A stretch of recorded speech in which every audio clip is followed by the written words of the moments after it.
When a nation comes under a massive attack, those first few hours, the reports are always chaotic. So today, we're going to cut through all that noise and go straight to the source, the official summary from the UAE's Ministry of Defense on the recent Iranian assault. We're going to piece together exactly what they say happened, step by step. Right off the bat, the ministry released a number that's, well, it's almost hard to wrap your head around. 708.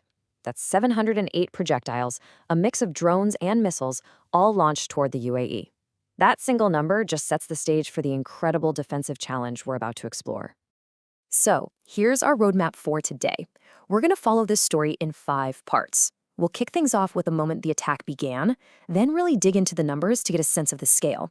After that, we'll see how the UAE's defenses responded, look at the real-world aftermath, and then wrap up with the official message the nation sent out to the world. All right, part 1. Let's set the scene for how this whole thing kicked off. The ministry's account paints a picture of a sudden and very coordinated assault from the air. According to the official timeline, it all began on February 28th. But this wasn't just a one-and-done kind of thing. By the very next morning, UAE air defenses were already scrambling to intercept a brand new wave of attacks. It was this intense, non-stop period of activity that led to the comprehensive summary we're digging into today. Okay, let's get back to that massive number, 708. An attack of that size isn't just one thing. So the question is, what exactly was in that barrage? Well, when you break it down like this, you can really see the strategy at play. The attack was just overwhelmingly dominated by drones. We're talking 541 of them. Then you had 165 ballistic missiles and a couple of cruise missiles. This isn't random. A swarm of cheaper, slower drones is often a tactic used to try and overwhelm and distract air defenses, basically to clear path for the faster, more powerful missiles coming in right behind them. So these are the official results, the scorecard of the defense effort. And just look at these numbers. Out of 541 drones, 506 were intercepted. Out of 165 ballistic missiles, 152 were stopped. And both cruise missiles were taken out. Now, some threats did get through, but the data here paints a really clear picture of a defense system that, under absolutely immense pressure, really held its ground. So the big question is, how? How did the UAE manage to stop so many of these threats? Let's take a look at the performance of their air defenses, what the report calls the Iron Shield. Let's just zoom in on the biggest part of the threat, those drones. The ministry is reporting a 93.5% interception rate. Now, to put that into perspective, you have to realize that successfully tracking and destroying over 500 small, possibly evasive targets in such a short window of time, that is an incredibly complex task. It makes this figure really, really significant. Now, the defense process might sound simple when you break it down into 3 steps like this, but you have to remember, this is all happening in the blink of an eye. First, you have these powerful radar systems that have to detect hundreds of incoming objects. Then, the system's computers have to calculate the trajectory of each one and assign a countermissile. That's the interception. And finally, destruction, neutralizing that projectile high up in the air, hopefully far away from its target. And this defense wasn't all just about high-tech missiles and computers. The ministry's report also made a point to highlight the human element on the ground. For instance, at the Al Salam Naval Base, a drone that got through started a fire. It was specialized emergency teams who raced in to contain the damage, and they successfully put it out with no casualties reported. But this brings up a really crucial question, doesn't it? Intercepting a missile doesn't just make it vanish. It makes it explode somewhere up in the sky.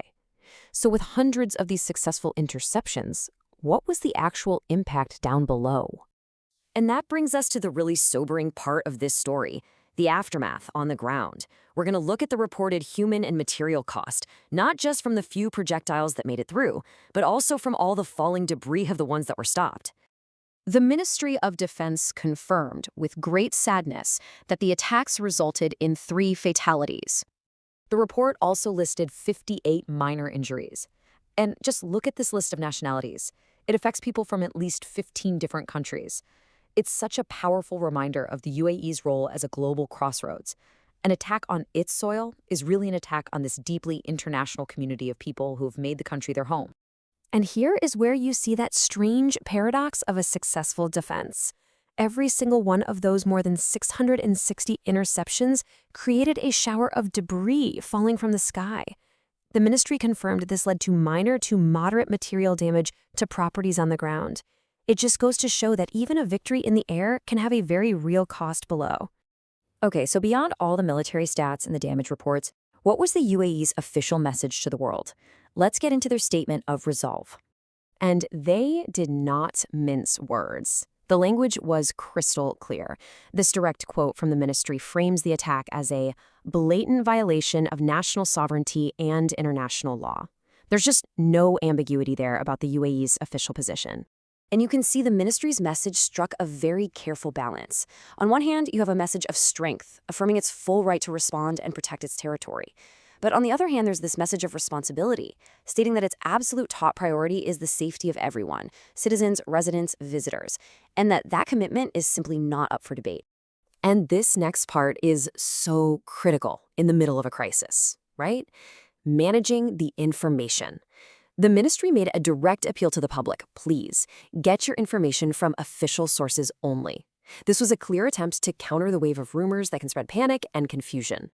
So, there you have it. We've walked through the official account, the numbers, the response, the aftermath, and the message.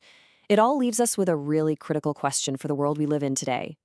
In an age of information overload and rampant misinformation, how much does a single official narrative like this one truly shape what we all believe happened?